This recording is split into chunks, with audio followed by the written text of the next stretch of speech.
کی باتوں کا زیادہ لحاظ رکھتا ہے بانسبت خدا کی باتوں کا۔ ہم یہاں پر دیکھتے ہیں مسیح یسوع خدا کے پلان کے مطابق یہاں موجود ہیں۔ ہم دیکھتے ہیں مسیح یسوع گتسمنی باغ میں پریشان ہے، غمگین ہے، لیکن ہم نے اس کے بارے میں پچھلے ہفتے بات کی کہ وہ کیوں غمگین ہے۔ آپ ضرور جائیں اور اس کو یوٹیوب پر اور ہمارے فیس بک چینل پر آپ دیکھ سکتے ہیں کہ اس میں کیا وجہ تھی مسیح یسوع غمگین تھے۔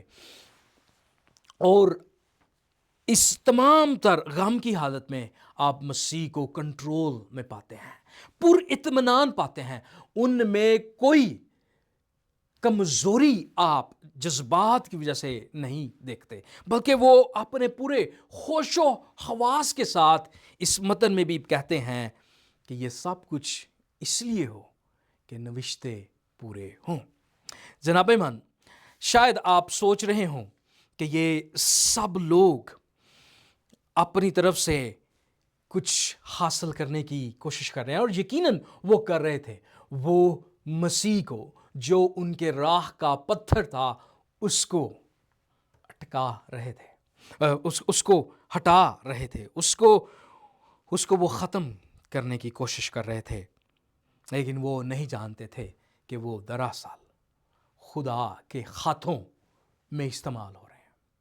شاید کوئی کہے کہ مسیح یسوع دراصل جب یہ واقعہ ہو رہا ہے اور لوگ مسیح کے خلاف ہو رہے ہیں تو خدا ان کو استعمال کر رہا ہے، شاید خدا اس بدی کو رکھتا ہے۔ تو دراصل میں آپ کے سامنے اس بات کو پیش کر دوں کہ خدا نہ تو بدی سے کوئی کام رکھتا ہے، نہ ہی بدی کا استعمال کرتا ہے، بلکہ یہ ہمیں انجیل مقدس ہی بتاتی ہے کہ آدم کی نافرمانی کے فوراً بعد سب انسان گناہ کی وجہ سے مرے، اور اس وجہ سے ان کے اندر گناہ آلود فطرت پیدا ہوئی، اور اس فطرت کی وجہ سے ان میں یہ سب کچھ ہم دیکھتے ہیں۔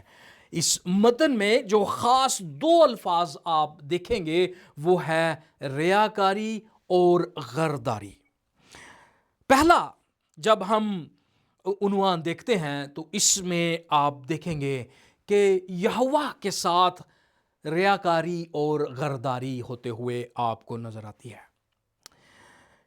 یہودا کہتا ہے کہ جس کا میں بوسہ لوں گا اسے تم پکڑ لینا، اس کو تم حفاظت کے ساتھ لے جانا۔ وہ مذہبی رہنماؤں کو کہتا ہے کہ جب میں مسیح کا بوسہ لوں تو تم اسے پکڑ لینا۔ یہاں پر آپ کو ایک تصویر نظر آ رہی ہے۔ بوسہ دراصل محبت، عزت اور احترام کی وجہ سے لیا جاتا تھا، اور یہاں پر آپ دیکھتے ہیں کہ یہودا اور مذہبی رہنما وہ ریاکاری اور غرداری کی محبت کا اظہار کرتے ہیں۔ وہ مسیح کو گلے تو لگاتے ہیں لیکن پیٹھ پیچھے خنجر جو ہے وہ اتارتے ہیں۔ یہ ریاکاری دراصل پہلی دفعہ نہ ہوئی بلکہ باغ عدن میں بھی ایسا ہی ہوا۔ باغ عدن میں خدا نے آدم کو کامل انسان کے طور پر بنایا، لیکن اس نے جب شیطان کی ریاکار زبان کو سنا کہ اگر تو شجر ممنوع سے کھائے گا تو کیا ہوگا، خدا کی مانند بن جائے گا، جبکہ خدا نے آدم کو پہلے ہی اپنی شبیہ پر بنا دیا تھا۔ لیکن ریاکار زبان سننے کے بعد آدم نہ صرف شیطان کی بات کو مانتا ہے بلکہ خدا کے خلاف جاتا ہے، جس کو ہم غرداری کے طور پر دیکھتے ہیں۔ اور اس بات کو آپ دیکھ سکتے ہیں، آج تک انسان اپنے آپ کو خدا کی مانند بنانے میں لگا ہوا ہے۔ تاریخ اس کی گواہ ہے۔ آپ دیکھ سکتے ہیں آج بھی انسان خدا کو رد کرتے ہیں، اور اس کا ذکر دراصل ذکریہ نبی اس کے 11ویں باب میں بڑے ہی احسن اور بڑے ہی واضح طریقے سے آپ کرتے ہیں. آپ فرماتے ہیں ذکریہ کی کتاب اس کی 11ویں باب میں اور اس کی 12ویں آیت میں لکھا ہے اور میں نے ان سے کہا کہ اگر تمہاری نظر میں میں ٹھیک ہوں تو میری مزدوری مجھے دو، نہیں تو مت دو. اور انہوں نے میری مزدوری کے لیے 30 روپے تول کر دیے. اور خداوند نے مجھے حکم دیا کہ اسے کمار کے سامنے پھینک دے. یعنی اس بڑی قیمت کو جو انہوں نے میرے لیے ٹھہرائی، یعنی خداوند کے لیے، اور میں نے یہ 30 روپے لے کر خداوند کے گھر میں کمہار کے سامنے پھینک دیے. تب میں نے دوسری لاٹھی یعنی اتحاد نامی کو کاٹ ڈالا تاکہ اس برادری کو جو یہودا اور اسرائیل میں ہے موقوف کروں. ذکریہ نبی جب اس بات کا ذکر کرتے ہیں کہ چاندی کے 30 سکے وہاں پر تولے جاتے ہیں، تو دراصل وہ بتاتا ہے اور مبصرین بھی اس کے ساتھ اتفاق رکھتے ہیں کہ یہ الہی چرواہے کو رد کرنے کی رقم ہے. الہی چرواہا یہاں پر یہوہ خدا خود ہے. یہاں پر یہ بات سکھائی جاتی ہے کہ ذکریہ بتاتا ہے کہ اسرائیل کے رہنماؤں نے یہوہ خدا کو رد کر دیا اور اس کی قیمت بھی ٹھہرائی. رد کرنے کی قیمت 30 سکے تھی. جناب من، اگر آپ مرکز اس کے پہلے باب کی 3 آیت کو دیکھیں تو مرکز مسیح کو دراصل یہوہ کے طور پر پیش کرتا ہے. اور وہ ہم کیسے جانتے ہیں؟ کیونکہ وہ یسایہ 53 باب اور اس کی جو ہے 3 آیت کو کوٹ کرتا ہے. وہ کہتا ہے تسلی دو، تم میرے لوگوں کو تسلی دو، تمہارا خدا فرماتا ہے یروشلم کو دلاسا دو اور اسے پکار کر کہو کہ اس کی مصیبت کے دن جو جنگ و جدل کے تھے گزر گئے، اس کے گناہ کا کفارہ ہوا اور اس نے خداوند کے ہاتھ سے اپنے سب گناہوں کا بدلہ 2 چند پایا. پکارنے والے کی آواز بیابان میں خداوند کی راہ درست کرو، صحرا میں ہمارے خداوند کے لیے شاہراہ ہموار کرو. اور مرکز اپنی پہلی 3 آیات میں اسی کو کوٹ کرتا ہے. کہتا ہے یسوع مسیح ابن خدا کی خوشخبری کا شروع، جیسا یسایہ نبی کی کتاب میں لکھا ہے کہ دیکھو میں اپنا پیغمبر تیرے آگے بھیجتا ہوں جو تیری راہ تیار کرے گا. بیابان میں پکارنے والے کی آواز آتی ہے کہ خداوند کی راہ تیار کرو، اس کے راستے سیدھے بناؤ. یہاں پر دونوں جگہ پر جہاں پر خداوند لفظ آیا ہے، یہاں پر ہم دیکھتے ہیں یہوہ لفظ آیا ہے. اور 14ویں باب میں جب ہم مسیح کو رد ہوتے ہوئے دیکھتے ہیں تو ذکریہ نبی اور متی 26 باب اس بات پر اتفاق قائم کرتے ہیں کہ دراصل یہوہ کو رد کیا گیا اور اس کی قیمت 30 سکے ٹھہرائی گئی. کلام مقدس ہمیں یوں بھی بتاتا ہے یوحنا کی انجیل اس کے پہلے باب میں کہ وہ اپنوں کے پاس آیا اور اس کے اپنوں نے اسے رد کیا. دنیا میں وہ آیا اور دنیا نے اسے نہ جانا. یہ بات ہمیں اس بات کے اوپر لے آتی ہے کہ ہم سوال کریں. اس وقت یہودی رہنماؤں نے جو مذہب کے ٹھیکیدار تھے انہوں نے مسیح کو نہ جانا. ذکریہ بتاتا ہے کہ اس وقت اس کے دور میں بھی مذہبی رہنماؤں نے خدا کی بات کو نہ جانا. آج شاید ہم بڑے ہی اپنے آپ کو مذہبی سمجھتے ہیں. بے شک یہ مذہبی رہنما بھی اپنے آپ کو نہایت مذہبی سمجھتے تھے، لیکن ایک لمحہ کے لیے اپنے دل میں جھانکیں، اپنے آپ کو خدا کے سامنے کھڑا کریں اور پوچھیں کہ کیا آپ واقعی خدا کی بات کو مانتے ہیں؟ کیا آپ واقعی خدا کی پیروکاری کر رہے ہیں؟ جو وہ کہتا ہے کیا اس کو قبول کرتے ہیں؟ کیا آپ لوگوں سے جھوٹی محبت رکھتے ہیں یا سچی؟ آپ کتنی بار لوگوں کے ساتھ ایک دن میں جھوٹ بولتے ہیں؟ کتنی بار آپ خدا کے خلاف جاتے ہیں؟ ایک شخص نے بڑی خوبصورتی سے کہا، وہ کہتا ہے ہفتے میں ایک دن ہم عبادت گاہوں میں جاتے ہیں اور خدا کا اقرار کرتے ہیں، لیکن باقی سارے ہفتے میں ہم اس بات کا اقرار کرتے ہیں کہ اس دن جس دن ہم نے اقرار کیا اس کا ہم انکار کرتے ہیں۔ کیسے؟ جھوٹ بول کے، لوگوں کے ساتھ حسد رکھ کے، لوگوں کے خلاف جا کے، ریاکاری کر کے۔ آپ اور میں کہاں پر کھڑے ہیں؟ دوسری بات ہمیں یہاں پر لے آتی ہے جہاں ہم دیکھتے ہیں کہ غصہ کا اظہار کیا جاتا ہے، ریاکاری اور غداری کا غصے سے رد عمل۔ پطرس اپنی تلوار نکالتا ہے اور سردار کاہن کے نوکر کا کان اڑا دیتا ہے۔ کیا مسیح یسوع کی یہ تعلیم ہے؟ لوگ آپ کو اگر برا بلا کہیں، آپ کو وہ مختلف گالیاں نکالیں، تو کیا مسیح یسوع ہمیں کہتے ہیں کہ جو تمہیں گالیاں نکالے ان کو گالیاں دو، جو تمہیں برا کہے ان کو برا کہو، جو تم پر لعن طعن کرے ان کو لعن طعن کرو؟ کیا مسیحی تعلیم یہ ہے؟ نہیں، ہرگز نہیں۔ اگر آپ اس حصے کو 3 حصوں میں تقسیم کریں تو آپ کو پہلا حصہ یوں بتائے گا کہ کامل انسان کامل رویہ رکھتا ہے۔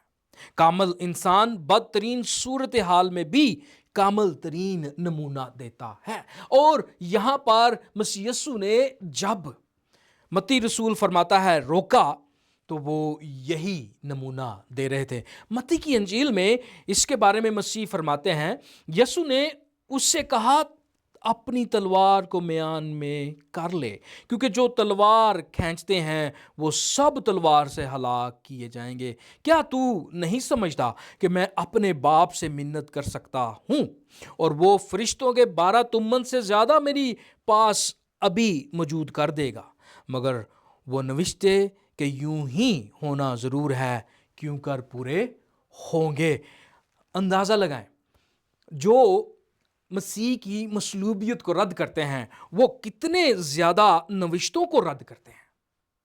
یہاں پر ہم دیکھتے ہیں کہ ہمارے پاس کتنے نوشتے ہیں جو صلیب پر مسیح کے کفارے کی بات کرتے ہیں۔ مسیح کے سامنے مسیح کو بچانے کی کوشش کی جا رہی ہے، لیکن مسیح یسوع کہتے ہیں کہ نہیں، یہ میں نہیں ہوں، یہ میری تعلیم نہیں ہے، اور یہ میرے پیروکاروں کی تعلیم بھی نہیں ہے۔ اس لیے مسیح یسوع یہاں پر کامل انسان کا رویہ اختیار کرتے ہیں، کامل انسان کی بہترین مثال پیش کرتے ہیں، اور آپ بتاتے ہیں کہ کامل انسان وہی ہے جو بہترین رد عمل پیش کرے، نہ کہ ریاکاری اور غداری کی حالت میں غصے کا اظہار کرے۔ دوسری بات، اگر آپ ایسا کرتے تو پیشن گوئیاں پوری نہ ہوتی، آپ کی تعلیم میں تضاد آ جاتا۔ متی کی انجیل 5ویں باب میں فرمایا گیا ہے کہ اپنے دشمنوں سے کیسی محبت رکھنی ہے، ان سے عداوت نہیں رکھنی بلکہ ان سے محبت رکھنی ہے، جو ستاتے ہیں ان کے لیے دعا کرنی ہے۔ یسایہ 53 باب اور اس کے 6 اور 7 میں بھی یہی پیشن گوئی کی گئی تھی، جب مسیح نے کہا کہ پیشن گوئیاں کیوں کر پوری نہ ہوں، کیوں کر پوری ہوں، تو دراصل آپ کا اشارہ یسایہ نبی کی طرف تھا. آپ کا اشارہ ان تمام تر پرانے عہد نامہ میں موجود پیشن گوئیوں کے بارے میں تھا. آپ کا اشارہ تعلیم جو آپ نے متی 5 باب میں دی کہ میں اس لیے آیا ہوں کہ شریعت کو پورا کروں نہ کہ اسے منسوخ کروں.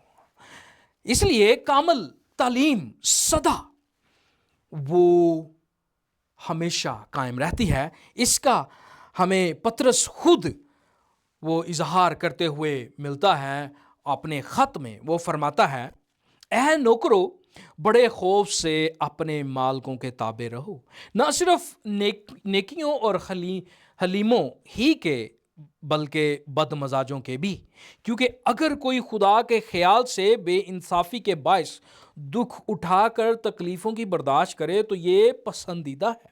اس لیے کہ اگر تم نے گناہ کر کے مکے کھائے اور صبر کیا تو کون سا فخر ہے. ہاں اگر نیکی کر کے دکھ پاتے اور صبر کرتے ہو تو یہ خدا کے نزدیک پسندیدہ ہے. اس نے یہ سب کچھ کہاں سے سیکھا؟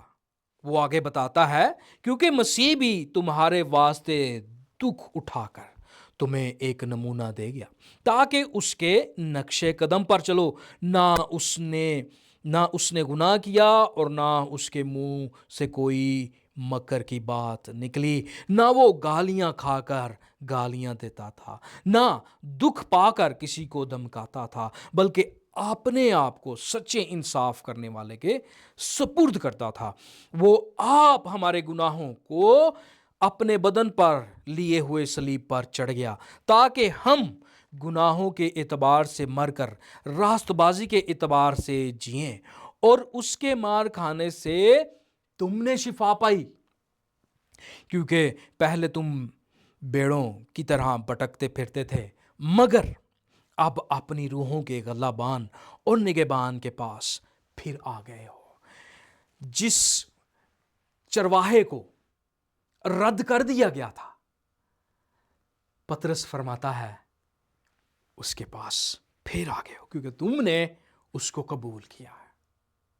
ہمارا آخری پوائنٹ ہے کہ ریاکاری اور غرداری بھی نوشتوں کا حصہ تھی. کلام مقدس میں لکھا ہے یسوع نے ان سے کہا کیا تم تلواریں اور لاٹھیاں لے کر مجھے ڈاکو کی طرح پکڑنے نکلے ہو؟ میں ہر روز تمہارے پاس ہیکل میں تعلیم دیتا تھا اور تم نے مجھے نہیں پکڑا، لیکن یہ اس لیے ہوا کہ نوشتے پورے ہوں. اس پر سب شاگرد اسے چھوڑ کر بھاگ گئے. اس متن پر غور کریں. مسیح یسوع فرماتے ہیں کہ میں تمہارے درمیان ہر روز ہوتا تھا، ہر روز، لیکن تم نے مجھے نہیں پکڑا، تاکہ نوشتے پورے ہوں. اور اس کے فوراً بعد شاگرد اسے چھوڑ کر بھاگ جاتے ہیں. اگر آپ نے ہمارے ساتھ مرکز 14 باب کو غور سے پڑھا تو مسیح یسوع نے اس بات کے بارے میں بڑے واضح طور پر بتا دیا تھا کہ شاگرد ٹھوکر کھائیں گے، شاگرد ٹھوکر کھائیں گے، اور انہوں نے کھائی یہاں پر. لیکن کیا آپ نے ان سب باتوں میں ایک بات پر غور کیا کہ ہمارے خداوند یسوع مسیح پرفضل اور زبردست طریقے سے یہ سب باتیں کر رہے ہیں؟ ان میں کوئی غم آپ کو نظر نہیں آ رہا. وہ بالکل کنٹرول، پر اطمینان اور پرفضل طریقے سے باتیں کر رہے ہیں.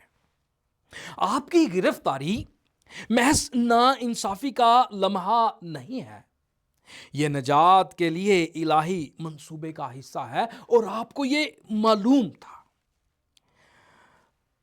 یہ گرفتاری، ریاکاری، غرداری دراصل خدا اس کے وسیلہ سے اپنی محبت کو، اپنے فضل کو ظاہر کرتا ہے. مسیح یسوع خود فرماتے ہیں، مرکز کی انجیل اگر آپ پڑھیں تو اس کے 2 باب میں آپ نے واضح طور پر اس بات کو بتایا کہ تم سب بیمار اور ناراض ہو اور میں اسی لیے آیا ہوں۔ اگر آپ کلام مقدس میں پڑھیں تو مسیح یسوع فرماتے ہیں کہ میں تندرستوں کو طبیب کی ضرورت نہیں بلکہ بیماروں کو، میں راست بازوں کو نہیں بلکہ گناہ گاروں کو بلانے آیا ہوں۔ 10ویں باب کی 45 آیت میں آپ فرماتے ہیں ابن آدم بھی اس لیے نہیں آیا کہ خدمت لے بلکہ اس لیے آیا کہ خدمت کرے، اور وہ صلیب پر خدمت کرنے کے لیے آیا اور اپنی جان بتھیروں کے بدلے فدیہ میں دے۔ جناب من، آپ اندازہ لگائیں مسیح یسوع اس جان کنی کے حالت میں پر فضل طریقے کو اپناتے ہیں، مکمل کنٹرول ظاہر ہوتا ہے، اور آپ اگر دیکھیں تو وہ ہمیں یوں بتاتے ہیں کہ اے محنت اٹھانے والوں اور بوجھ سے دبے ہوئے لوگوں، اے بیماروں، اے ناراضوں، گناہ گاروں، سب جو دن رات اس فکر میں رہتے ہو کہ تمہارے گناہ کی وجہ سے تم کو جہنم رسید کر دیا جائے گا، اور تم پریشان رہتے ہو کہ نیکیاں کماؤ، لیکن خدا کے سامنے کوئی اس قابل نہیں کہ وہ کھڑا ہو سکے اپنی نیکیوں کے انبار لے کے، کیونکہ انسان اس قابل نہیں کہ وہ تمام تر گناہ جو ہم سے ہوئے ان کا حساب دے سکے۔ یہ اس کا فضل ہے، یہ اس کی محبت ہے کہ اس نے واحد قربانی کے وسیلہ سے ہم کو بچایا۔ اسی لیے مسیح یسوع کہتے ہیں اے محنت اٹھانے والوں اور بوجھ سے دبے ہوئے لوگوں، سب میرے پاس آؤ، میں تم کو آرام دوں گا، میرا جوا اپنے اوپر اٹھا لو اور مجھ سے سیکھو کیونکہ میں حلیم ہوں اور دل کا فروتن، تو تمہاری جانیں آرام پائیں گی، کیونکہ میرا جوا ملائم ہے اور میرا بوجھ ہلکا۔ اس سارے حوالہ میں ایک بات میں آپ سے پوچھنا چاہتا ہوں، جب آپ ان مذہبی رہنماؤں کو اور اس شاگرد کو ریاکاری اور غداری کرتے ہوئے دیکھتے ہیں اور وہ مسیح کو پکڑ لیتے ہیں، تو شاید آپ کے ذہن میں یہ بات آئی ہو کہ یہاں پر جیت دراصل بدی کی ہوئی، یہاں پر ریاکاری اور غداری کرنے والے جیت گئے۔ اگر آپ نے یہ دیکھا تو دراصل آپ مسیح کی باتوں کو نظر انداز کر گئے۔ مسیح یسوع پر فضل اور مکمل کنٹرول ہوتے ہوئے وہ بتاتے ہیں کہ یہ واقعہ کیوں ہو رہا ہے، تاکہ نوشتے پورے ہوں۔ مسیح یسوع پر فضل ہوتے ہوئے اس ڈاکو کے کان کو درست کرتا ہے۔ مسیح یسوع پر فضل ہوتے ہوئے اپنے شاگرد کو کہتا ہے کہ اپنی تلوار میان میں رکھ۔ مسیح یسوع کامل ترین انسان کا نمونہ دیتا ہے، اور جب وہ کامل ترین انسان کا نمونہ دیتا ہے، ایک کامل ترین استاد ہوتے ہوئے وہ پطرس کو سکھاتا ہے، تو پطرس اس تعلیم کو کبھی نہیں بھولتا۔ کیا آپ ان باتوں کو سمجھ رہے ہیں؟ کیا آپ اس فضل کو جو مسیح یسوع اس انتہائی مشکل وقت میں دکھا رہے ہیں اس کو سمجھ رہے ہیں؟